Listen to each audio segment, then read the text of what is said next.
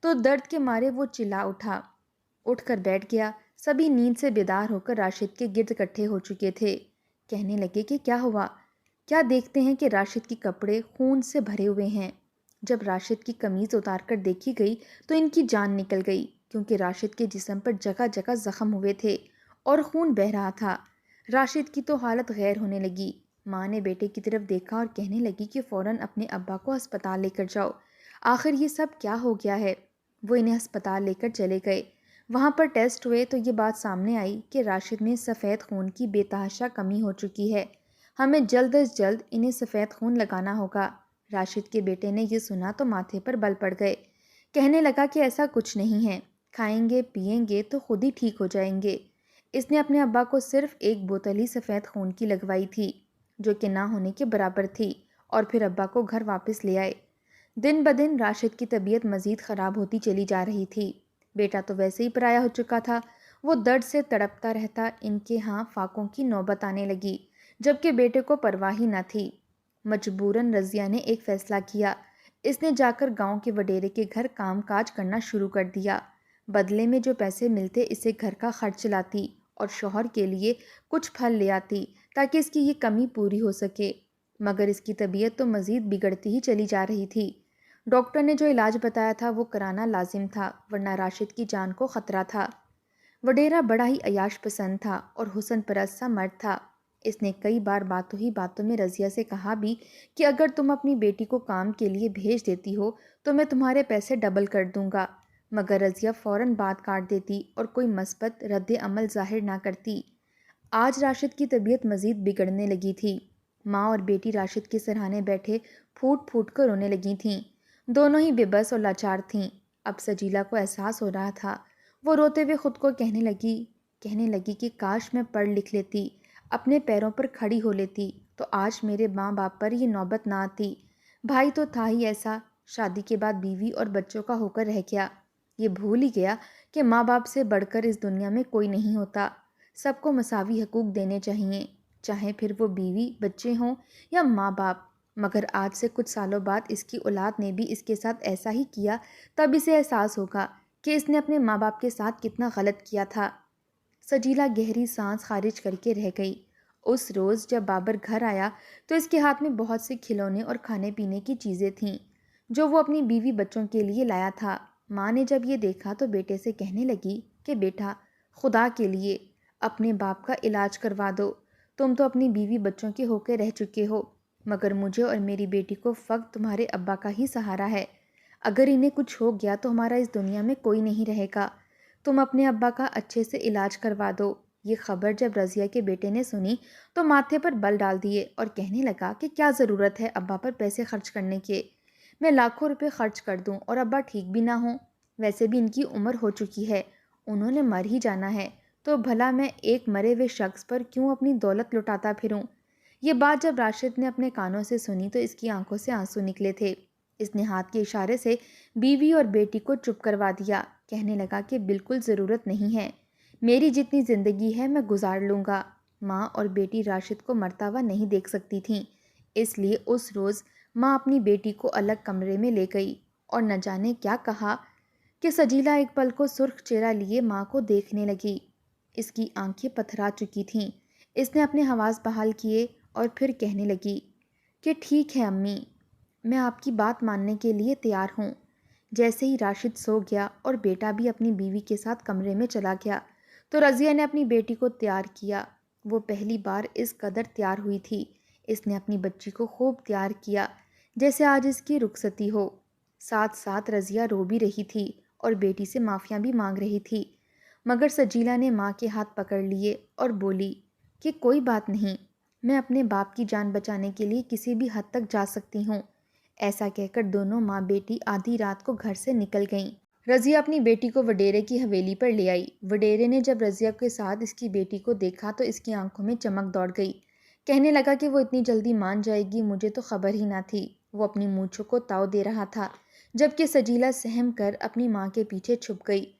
رضیہ کہنے لگی کہ میں مجبور ہوں، بے بس ہوں، اس لیے اس حالت میں آپ کے سامنے چلی آئی۔ بس بدلے میں مجھے اتنی رقم دے دیجیے گا کہ میں اپنے شوہر کا علاج اچھے سے کروا سکوں۔ وڈیرے کا فلک شگاف کہکا گونجا تھا۔ کہنے لگا کہ تم فکر ہی مت کرو، میں تمہارے شوہر کا علاج مہنگے ہسپتال سے کرواؤں گا، وہ بھی بالکل مفت۔ رضیہ اور سجیلا تو یہ سن کر خوش ہو چکی تھیں۔ ان کی آنکھوں میں آنسو تھے کہ ان کا راشد ٹھیک ہو جائے گا۔ رضیہ بیٹی کو چھوڑ کر واپس آ گئی۔ گھر آئی تو راشد یوں ہی لیٹا تھا جیسے وہ چھوڑ کر گئی تھی۔ اس نے گہری سانس خارج کی کہ چلو اچھا ہے، کئی راتوں کے بعد اس کا شوہر سکون سے سویا ہے۔ وہ بھی کمرے میں جا کر لیٹ گئی، مگر نیند آنکھوں سے کوسوں دور تھی۔ بار بار ذہن سجیلا کی طرف جا رہا تھا، مگر ایسا کرنا بھی ضروری تھا، آخر کو شوہر کو بچانا بھی تو تھا۔ اگلی صبح ہوئی تو رضیہ نے ناشتہ بنایا۔ ابھی تک راشد نہیں اٹھا تھا۔ رضیہ کو فکر ہونے لگی۔ اس نے کئی بار آوازیں دیں مگر کوئی جواب نہ آیا۔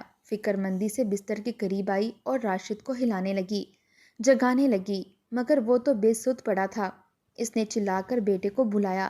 بیٹا جو اپنے کمرے میں ابھی تک سو رہا تھا جھنجھلا کر اٹھا اور باہر آیا اور کہنے لگا کیا قیامت ٹوٹ پڑی ہے، اماں کیوں چلا رہی ہو؟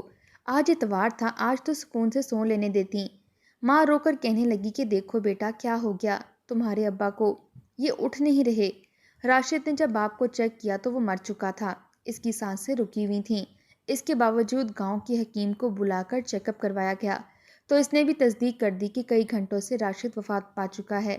یہ خبر سننا تھی کہ رضیہ غش کھا کر گر گئی۔ وہ رو رہی تھی، چیخ رہی تھی، مگر راشد نے دوبارہ آنکھیں نہ کھولیں۔ اس نے اپنے بیٹے کی بات کو سینے سے لگا لیا تھا۔ راشد نے جب دیکھا کہ میری بیوی اور بیٹی میرے لیے اس قدر پریشان ہیں اور بیٹا میرا خرچ نہیں اٹھا رہا، تو اس نے خود ہی خود کو زندگی سے آزاد کر دیا۔ گھر میں میت رکھی تھی، آس پڑوس کے لوگ گھر میں جمع ہونے لگے تھے۔ بیٹا بھی سر جھکائے بیٹھا تھا۔ وہیں سجیلا اپنی عزت لٹا کر دوپٹے کے کونے میں پیسوں کی ایک گتھی باندھے ہوئے گھر کے اندر داخل ہوئی۔ ساری رات اس پر قیامت بن کر ٹوٹی تھی، مگر اسے اس وقت صرف اپنے باپ کی پرواہ تھی تاکہ وہ اپنے باپ کا علاج کروا سکے۔ جیسے ہی گھر کے باہر پہنچی تو لوگوں کو گھر سے نکلتے اور جاتے دیکھا، وہ حیرت سے بھاگتے ہوئے گھر تک آئی کہ آخر گھر کے باہر لوگوں کا تانتا کیوں بندھا ہے۔ جب اس نے گھر کے اندر داخل ہو کر دیکھا تو اس کے ہوش اڑ گئے۔ اس کی ماں کو تو گاؤں کی عورتوں نے سنبھال رکھا تھا، وہیں اس کا باپ مرا ہوا تھا۔ یہ دیکھنا تھا، سجیلا کی چیخ نکل گئی۔ وہ روتے ہوئے دھاڑے مارتے ہوئے آئی اور اپنی ماں کے گلے لگ گئی، کہنے لگی کہ یہ کیسے ہو گیا؟ میں تو اپنے باپ کی جان بچانے کی خاطر ہر حد سے گزر گئی، تو پھر میرے ساتھ ایسا کیسے ہو سکتا ہے؟ میرے ابا کیسے فوت ہو گئے؟ وہیں راشد کے بیٹے کا دھیان بہن کی طرف گیا کہ یہ کہاں سے لوٹ رہی ہے۔